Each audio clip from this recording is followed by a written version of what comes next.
So I wanted to talk about building APIs that your clients love.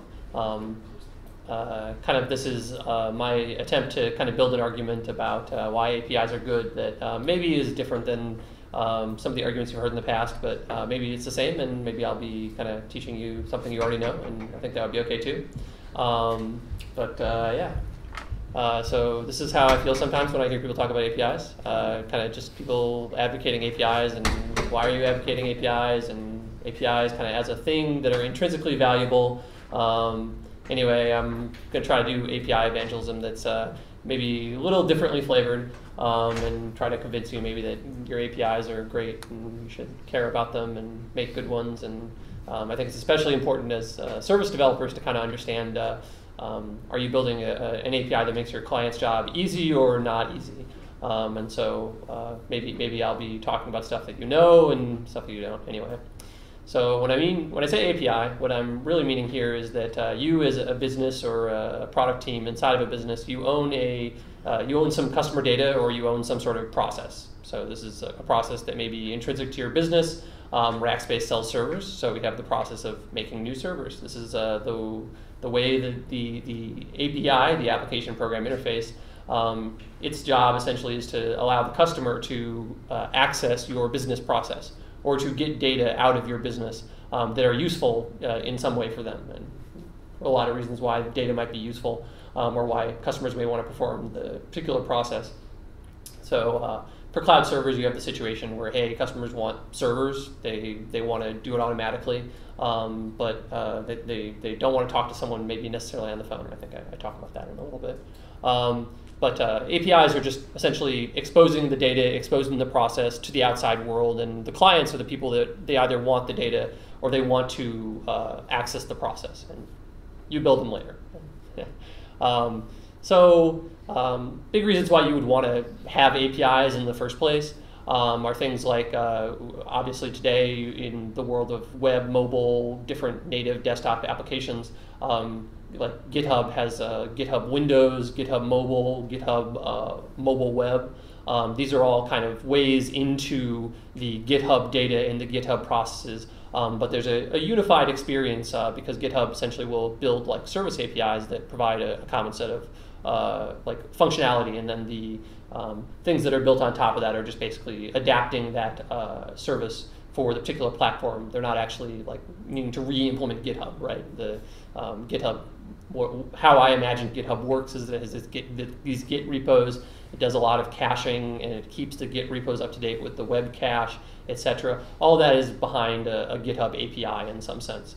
And so, like, obviously unifying your experience across multiple platforms, that's kind of the big maybe reason that you do that. But there's also kind of this idea that the API is going to be a platform. And so I think Facebook does this really great thing, right? Where a lot of businesses, they just build on top of Facebook, and like Facebook just needs to support the Facebook platform. And there are people very unhappy with Twitter for kind of saying, hey, we're not going to be the platform game. I'm going to use Twitter as an example because I think Twitter's got some pretty cool stuff, even if they're explicitly not being in the platform game. So when I say APIs, I think like, okay, what is the job of the API? Well, customers just need to be able to perform their core business processes quickly and easily. So that's the reason APIs exist.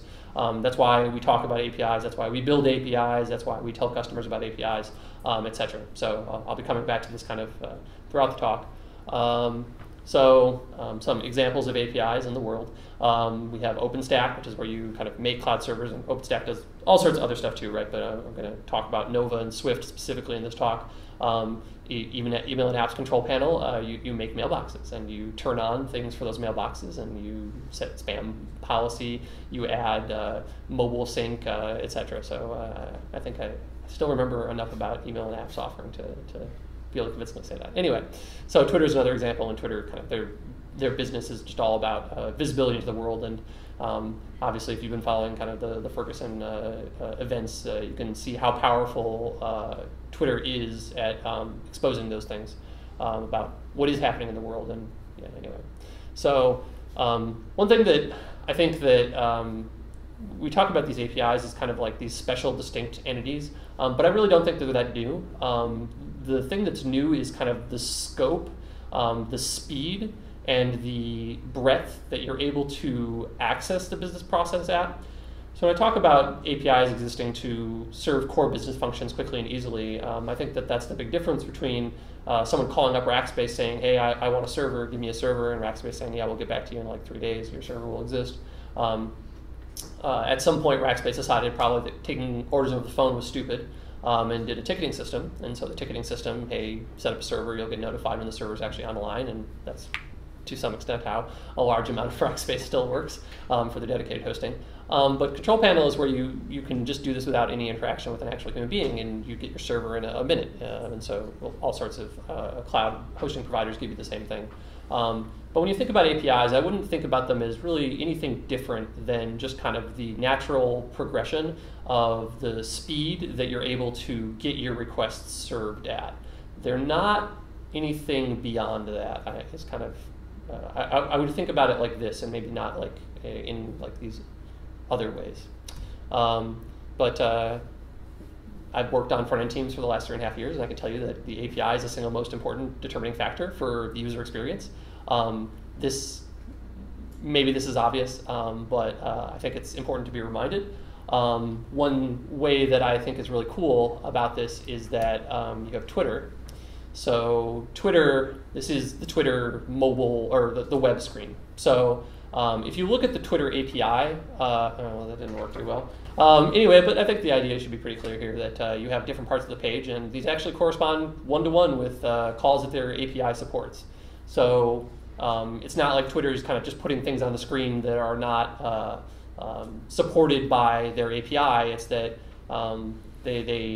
like, I think one way you could maybe do Twitter, and maybe this is the way the Twitter API worked in the past, is that they've got like all the tweets in the world. You just ask for the tweets, and each tweet has a unique ID, and it filters by who you are. But it doesn't actually have a tweets resource. It has the home timeline, and the home timeline is unique to each user. So Twitter is not trying to abstractly show you this database of tweets that's filtered in some way.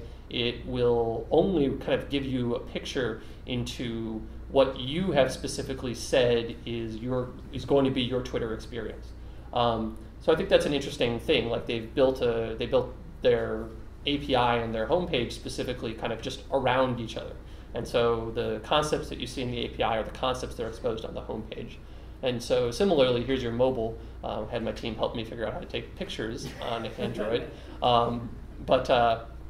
So here's an example where you can see the same kind of concept. So in the center, you've got the home timeline. You've got on the right, you've got the user suggestions and the trends. Those are in a different format, of course, but it's still the same data. And then you have so the home timeline, I'm sorry, is on the left. And in the center, you've got kind of it's a different call, but it's like your account, essentially.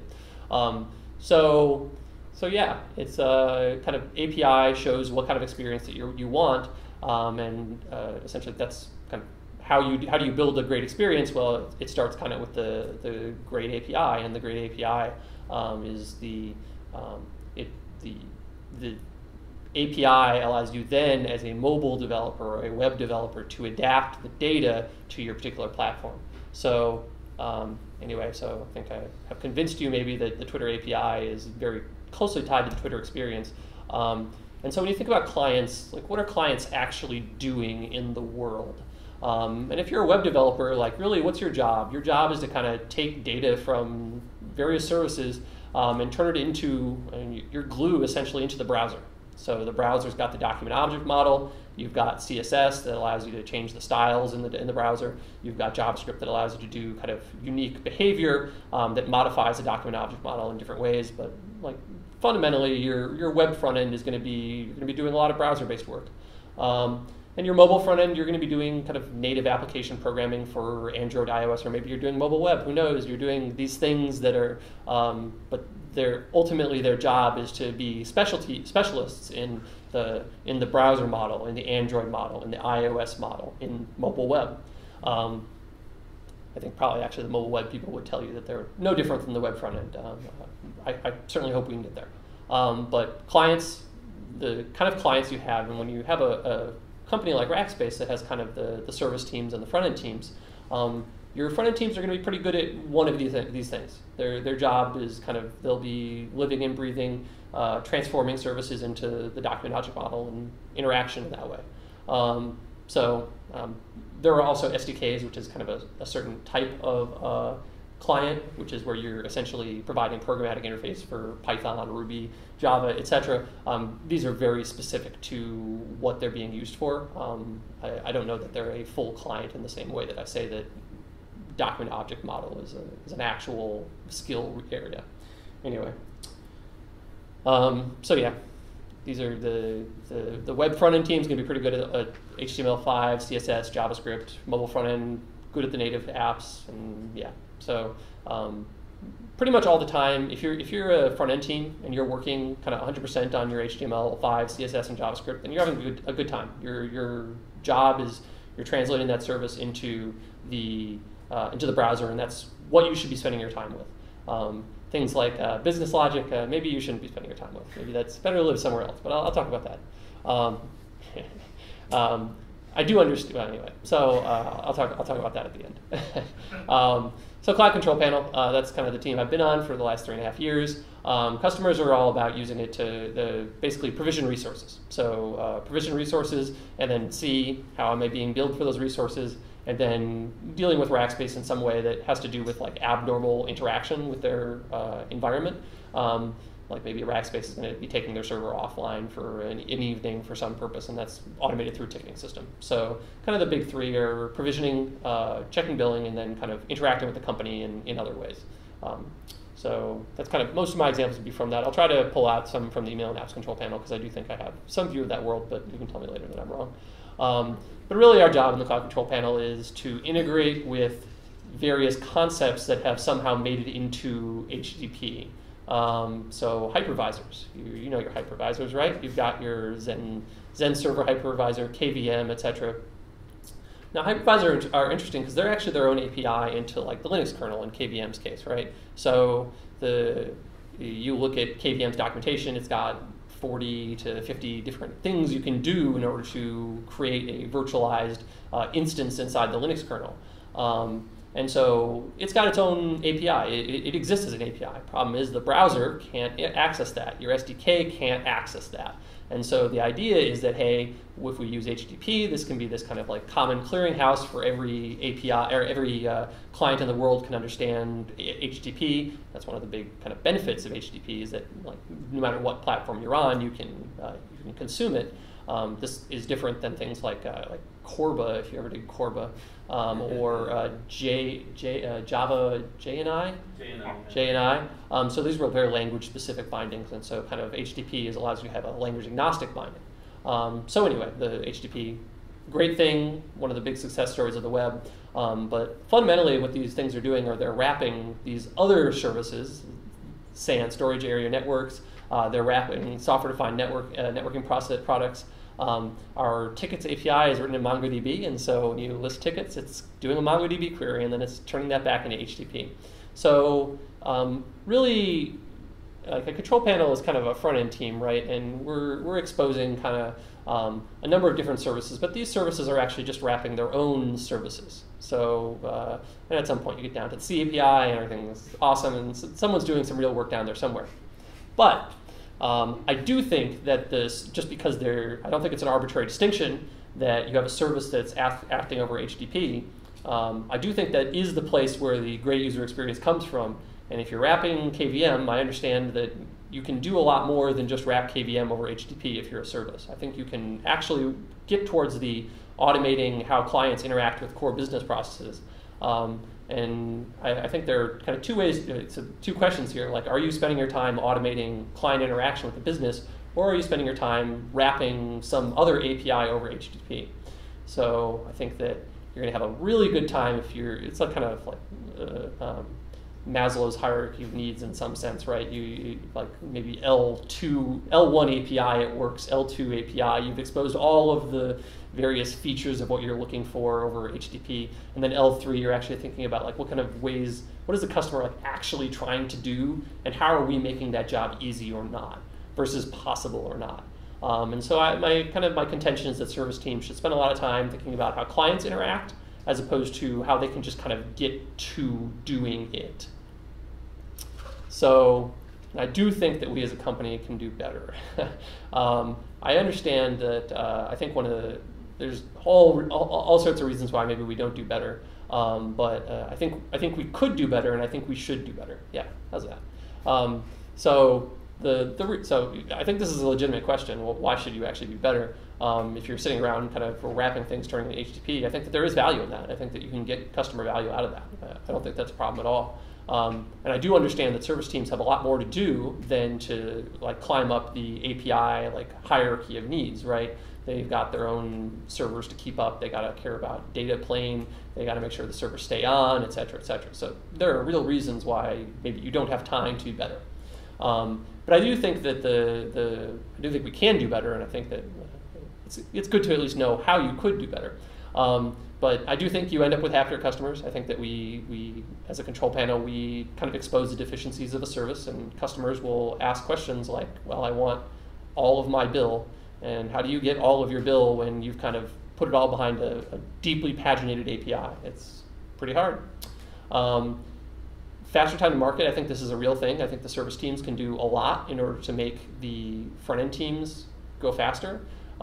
Maybe this would be a bigger deal. Maybe it's okay kind of where Rackspace is relative to the rest of the industry, and that I wouldn't say we're like super strong on mobile. But I do think in the case where you're looking at like building on multiple platforms at the same time, that like the more you can build into the service, the faster you'll be able to implement the DOM, implement your Android SDK, implement iOS.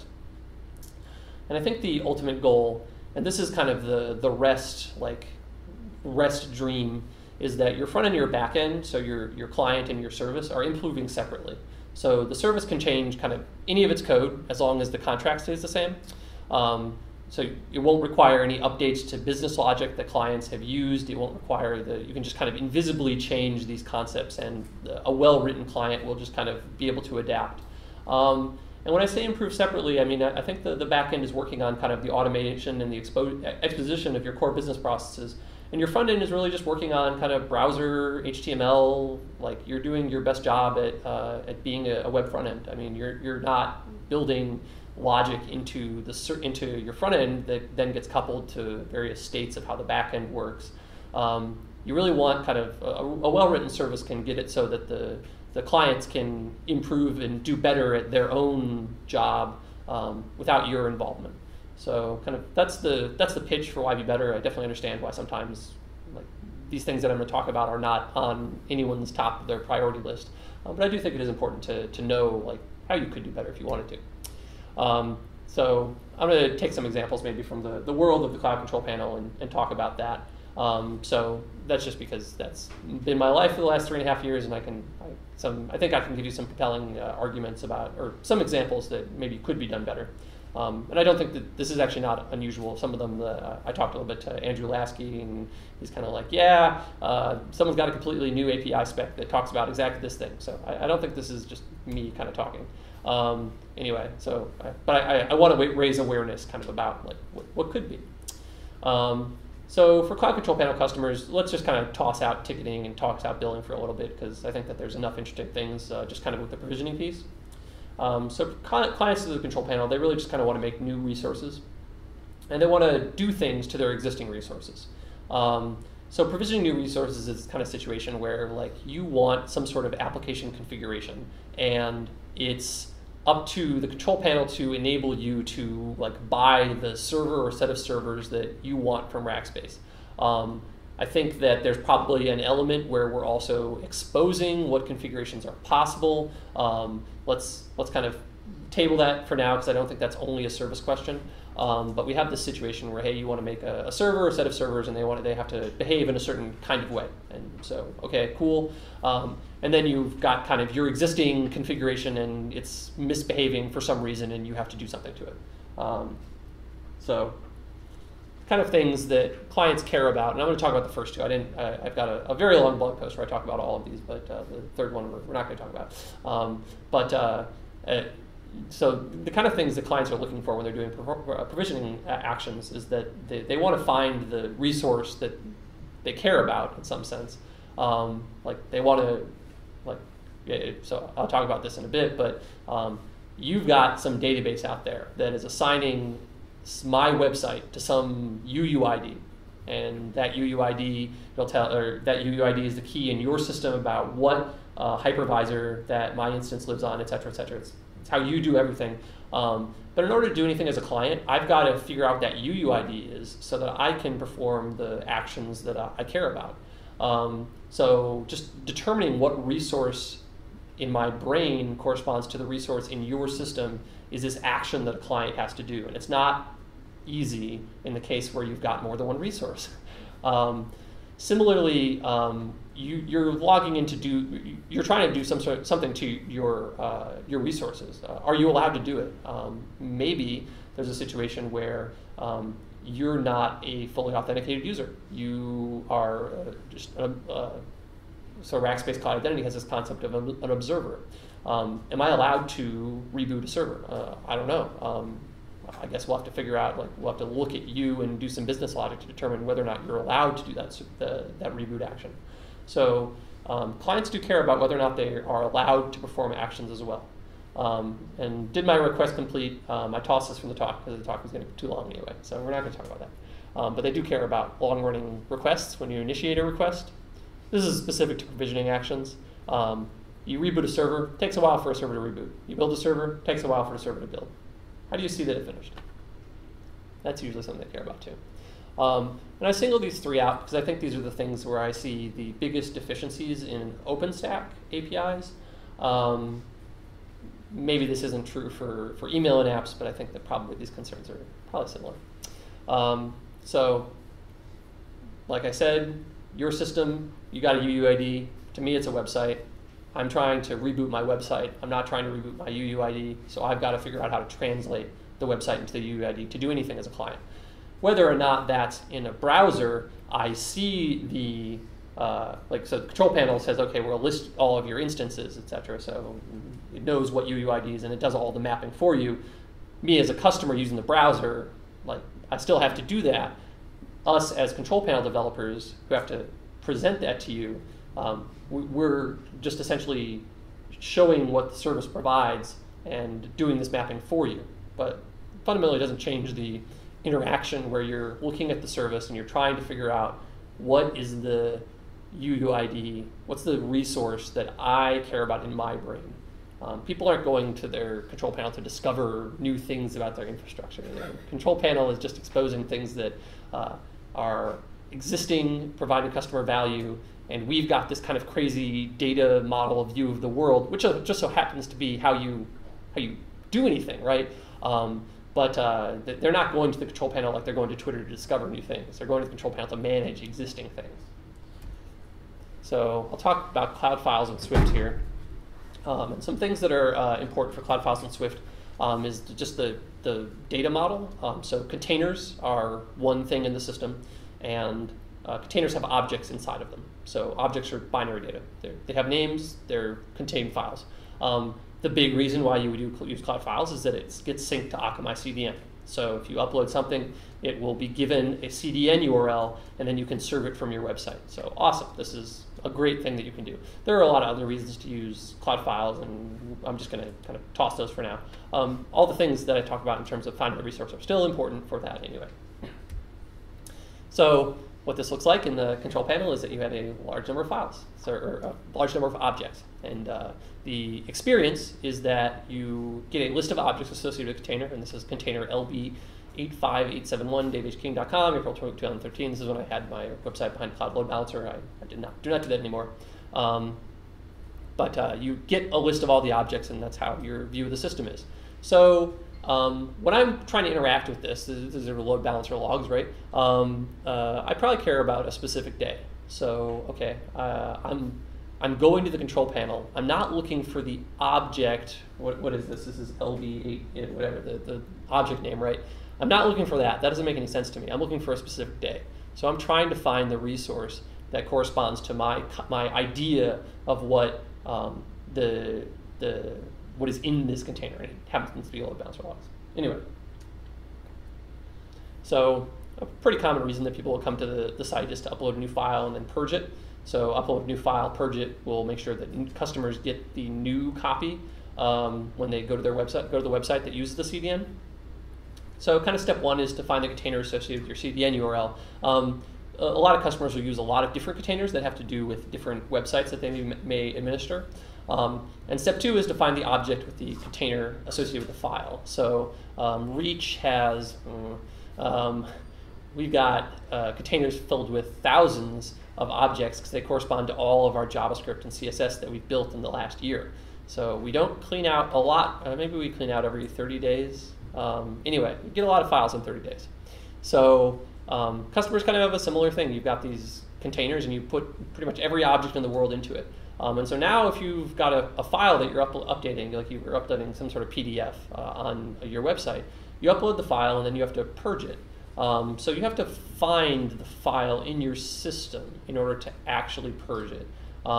And how do you know that you got the right container? You may have a number of containers. Is this the right container or not? So yeah, so you could have many containers and you could have many objects. I would like to kind of bracket this and say that this is probably a bigger deal for Cloud Files than it is for a number of other OpenStack APIs. You're probably never going to have like 50,000 servers unless you're EA or some similarly sized customer. Anyway, the average case I think is going to be a lot more customers having a lot of containers and a lot of objects than you would for like managing some hypervisor. So scale is an issue.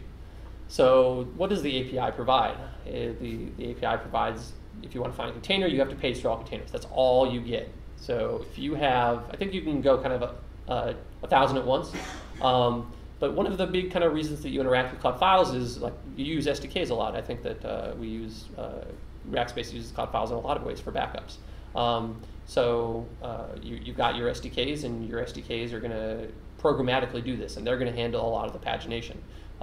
That doesn't help you when you as a human are trying to decipher what's going on here. So to find a container, the service gives you the ability to just page through all. Gives you a marker, gives you a limit, but kind of ultimately, if your job is to find a container, you're going to be traversing the marker and the limit until you find the thing that you care about. Similarly, to find an object inside of a container, you got a marker, you got a limit, you can page through them all.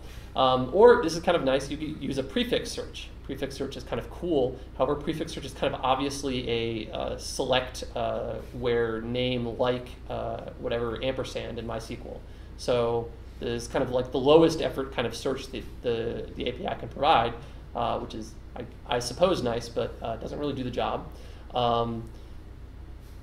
One of the things that's really common for, so the reason that this exists is that files have slashes in them. The reason you do this is for CDN. You have entire trees of assets that are being uploaded to CDN, and you care about them not being all in the same folder. You want to kind of segment them by day or by customer or by website, etc. So your object is named A/B/C/D, and then you need to kind of, in order to perform the purge, you've got to find this thing. And prefix search really doesn't solve this. So finding the resource, so I hope kind of like going through this has kind of given you an appreciation for like, okay, your customer, your task is to purge a particular file. The things that the service gives you to find that file in order to perform the purge are kind of insufficient, or well, maybe not insufficient, but the things that the service gives you are the experience. And kind of that's why in Cloud Files, if you've got a huge amount of data, it's extremely inconvenient to use to find the thing you're looking for because the service doesn't give you these things out of the gate. So to some extent, things like REST or kind of API contracting or versioning or discoverability, a lot of that stuff is like maybe not as important as, like, I think that an API that had a really great search endpoint that let you find what you were looking for, maybe that would be a lot better than kind of maybe this perfect RESTful view of all of the resources that didn't give you this ability to search. So I'm about to argue for why some of this stuff is important, but I think that what we really want here is just to help the customer out and get to the resource that they're looking to manage. So there are a few ways to do this. So like I said, I actually don't know if Swift does it like this, but it seems pretty clearly that what they provide is just a view into their MySQL database. You can do things like you can actually index the data that you have, and you can store it somewhere, and then it's your job to keep it up to date, of course, to provide a better search interface, essentially. Or you can use like some sort of off-the-shelf search technology. I definitely understand this is a lot of work, but if you want a great experience, this is how you get that great experience. So anyway, on we go. So finding a resource is kind of one thing. Next thing I want to talk about is like performing an action. This is kind of another basic thing that I think that services sometimes miss. So suppose we found the UI that's associated with my server. Good job, we navigated that part. So we want to reboot, and in OpenStack Nova, reboot is done by this action URL. And so what you do is you post to the server UUID action, and you say reboot hard, and it says 202 accepted. Awesome. We're gonna get right on that reboot. Unfortunately, the challenge is that you cannot always reboot a server. If you make a server, you can't reboot it. Or if you let me be clear to make sure that I've got the right criticism here.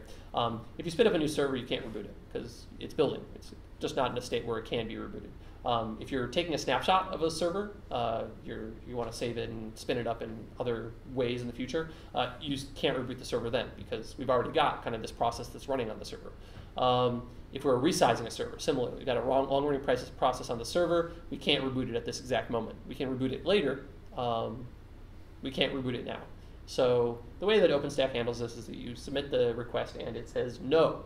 And so if you're a customer, you said, my only job in the control panel was to reboot this server, and it said no.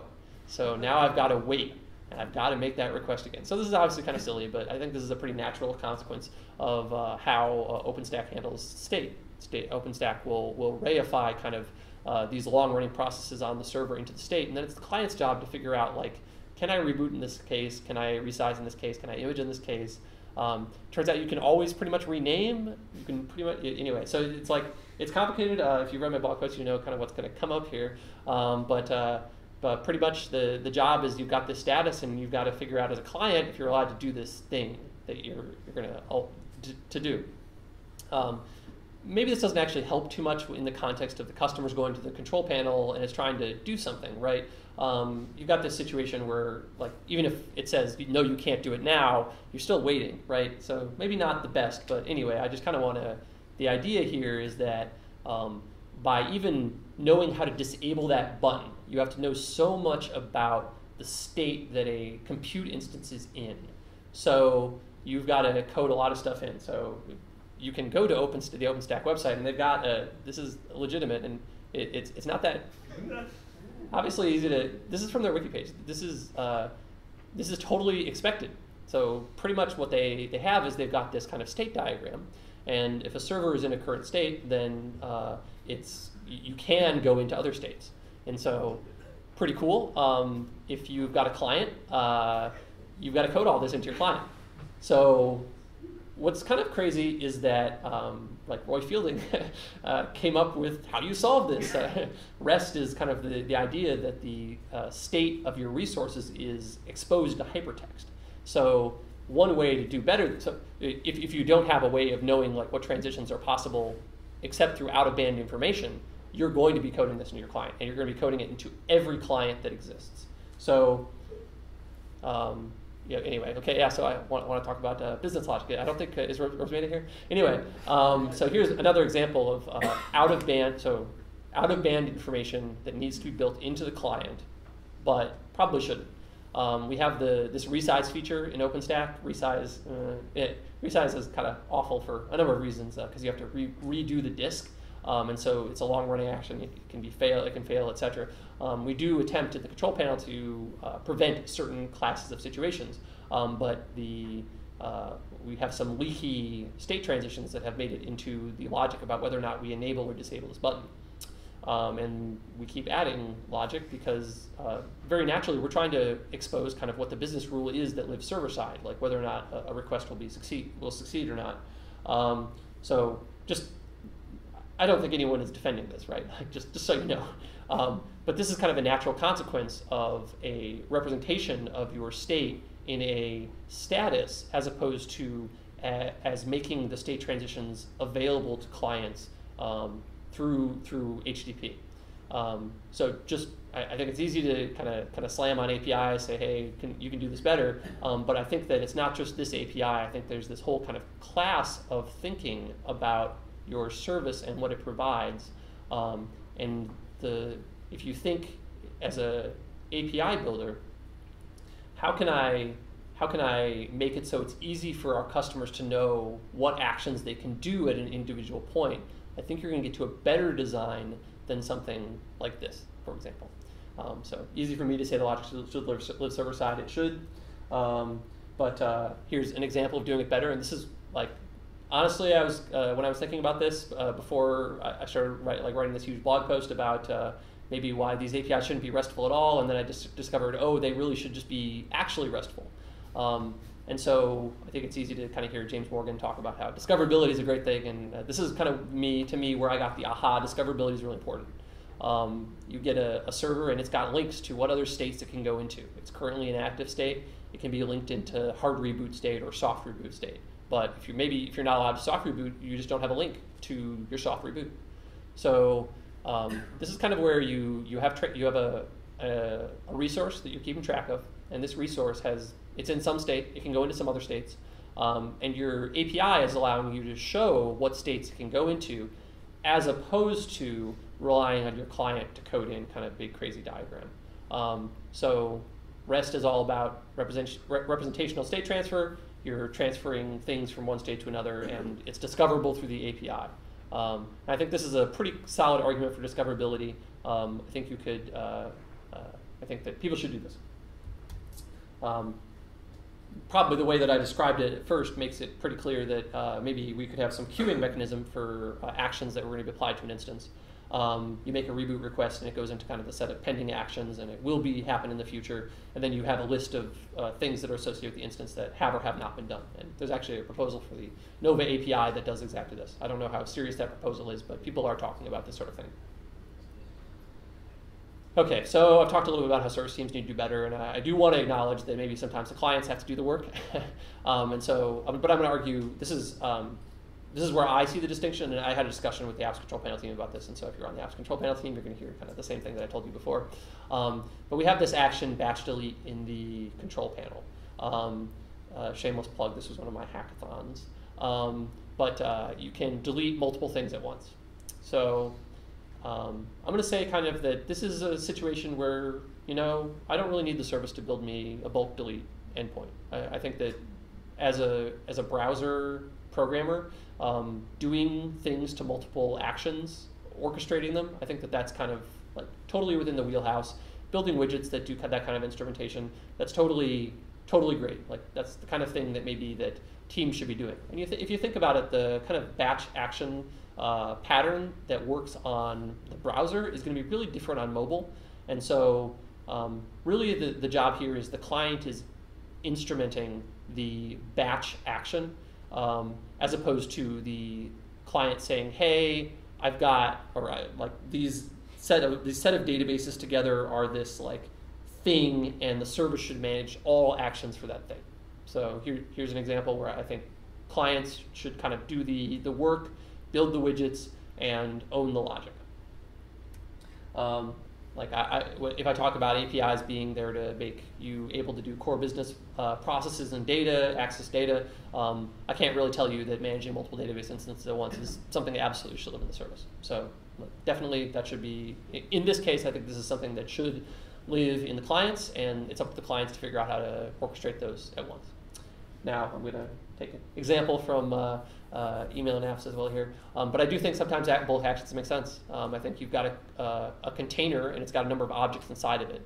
Well, you can delete each object individually. That kind of sucks. Or you can wipe out everything in the container at once. I do think that's something where the service needs to own it. Similarly, if you've got a situation where you have a domain and you've got a number of mailboxes on it and you want to turn on a bunch of features at once, I do think that that's an action on the domain. It's not an action on a number of different mailboxes. So here's the kind of the distinction that I'll advocate for here is that the core business function is kind of what guides you to whether or not there needs to be a bulk action. And I do think that things like, when you're talking about mailboxes and domains, it's important to say, hey, I'm going to make a new mailbox. Do I have to manually set up all the spam rules on it? You probably don't want that. So that's domain level management versus mailbox level management. Yeah, so cut that off a little bit. But when I say a great API, I'm pretty much meaning that like you're not out there building just an HTTP wrapper around some other service. You're really just trying to think about core business functions, automating it, and allowing customers to get their job done. And then once you've done this, you can get to the point where servers and clients are kind of doing their own unique thing. The service is just all about that core business function. The client is all about translating that core business function into JavaScript, HTML, the document object model, Android SDK, native apps, etc. Cool. So that's pretty much my thoughts on APIs. I hope that I've advocated for some things that maybe you hadn't thought about in quite the same way. But yeah, I'll take any questions. James. Yeah, what are your thoughts on SDKs? Like Rackspace goes back and forth on them. They tend to be some of the things that clients request the most, but they're saying, I want a Java SDK, Ruby SDK, Python SDK, C# SDK, etc. Right? And it's just on the counter argument is that's 5 additional things that we have to update in order to expose a new feature. So. Yeah, I'm certainly not going to make the kind of the question is just what do I think about SDKs? I think SDKs are interesting. I think you especially see it with like things like these generic SDKs like libcloud versus these very specific SDKs like Pyrax. Although maybe does Pyrax still exist? I thought that it might have a new name. Anyway, like I do think that the reason that these SDKs exist is that we take polls of our customers and say, hey, what do you want to do and what language do you want to develop in? And I do think that it's important to have something like that. The reason is that like HTTP is cool, but I think that you end up doing a lot of boilerplate that's pretty much the same no matter what you're doing. So if you're writing a bunch of Ruby scripts that do server provisioning, if I've got 6 scripts, then it seems like I have to write some sort of common HTTP Rackspace thing that does the XAuth token and all that stuff. But core concerns that maybe aren't the best. SDKs, I think, are not what you. There are a lot of people that argue, and I'm pretty sympathetic to this, that you don't want to like run SDKs in production. I think SDKs are good for kind of like very small, like 50-line like automation versus something that you actually build your service on. The reason that you don't necessarily want to run SDKs in production, the argument goes, and I'm sympathetic to this argument, I think I like it, is that the SDK is not going to allow you to put the right kind of like middleware in place. Like you're not going to be able to put things like performance monitoring. You're not going to be able to. Certain SDKs will say, well, I'm going to use like Python. We're going to use requests underneath. Well, guess what? If you're using requests and you're in a twisted context, well, you're screwed. You have to do a thread pool now, as opposed to like using kind of twisted agent, for example. So anyway, SDKs are cool, but yeah, it's hard to know how. I think you have to kind of listen to what customers, how they want to programmatically interact with their APIs, if that makes sense.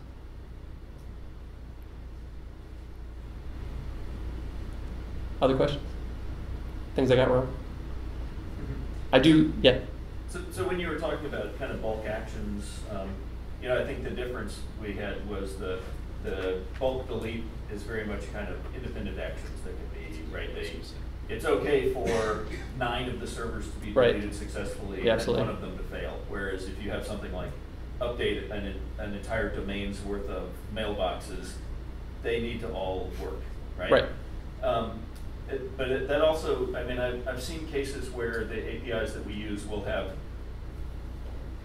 situations where what the API developers really want you to do is make this API call, create a bootable volume on an SSD, and then when that succeeds, then create a server with that as its base volume, and that becomes much easier to do in the service, very difficult to do in like certainly in like a web application. That seems like very hard. So the situation is where, so in the world of OpenStack, you've got Nova and you've got Cinder, and these are separate projects. So Cinder is the block storage project, And so when it comes time to doing things like booting from a Cinder instance in Nova, there's no real team that owns that. And so kind of we have this situation where Conway's law influences, like creates the disconnect, which means that the client gets to do that orchestration. So in some sense, I think that like we're definitely not going to change the OpenStack project structure because it's kind of inelegant. I guess in another sense, like I can see SDKs doing kind of similar orchestration, and so maybe the control panel is an appropriate place to do that. It does kind of suck because if you want to have the same kind of experience on mobile, guess what? Mobile orchestration, up to you. Handle all the error cases. I guess I understand why it happens. I'm kind of sad that it happens, but it's hard for me to kind of see a way past it that doesn't involve completely reorganizing OpenStack in order to make me happy, which is probably not going to happen. On the wildcard thing, why is or on the batch thing, why is using from what I gather you're saying using like wildcard deletions, for example, bad for an API? I mean, from the usage perspective, I guess you're telling the client or the developer on the client side, API side, hey, make 100 calls instead of this one call. But if they're making 5,800 calls or 58,000 calls, that suddenly is a non-scalable solution that's going to fail. I think there's some things that are true there, Tweaks. So the situation is like making one call versus making 58,000 calls. First off, I do think it's possible to build an API that handles 58,000 calls individually. I think that you have to have done some work and you have to use the right architecture, but I do think that you can handle that. You can't do the single thread per request anymore, but you have to do something different. But yeah, I think that the reason that you would do all things is, I think it goes back to what Bill said about kind of like if a failure happens, like the client's intent was to delete the container, right? So don't want to get paid for anything in that container anymore. So at the end of the day, everything should be finished. The way that you can handle this on the client side, on the API side, make one request is to say, hey, okay, we've got a task queue, and pending deletion, we say 202. Everything we'll get back to you later. Accepted, not completed. Here's a job tracker for how you're doing, and then you have the job tracker resource, which is where you say, hey, how am I doing? Well, 50 of 10,000 deleted, 75 of 10,000 deleted, etc. So you reify the long-running action into a resource in your service. So I hope that those thoughts were useful. State. Yeah, I mean it's a stateful action you're asking to do, right? You need those 10,000 files deleted. They're not going to get deleted all at once. So, right. That's actually an interesting case, right? At some point, the what's state and what's not state is just kind of based on how fast you can give a 200 or a 202 back, right? Good thoughts. Anything else? More? Sweet. Well, thanks for having me.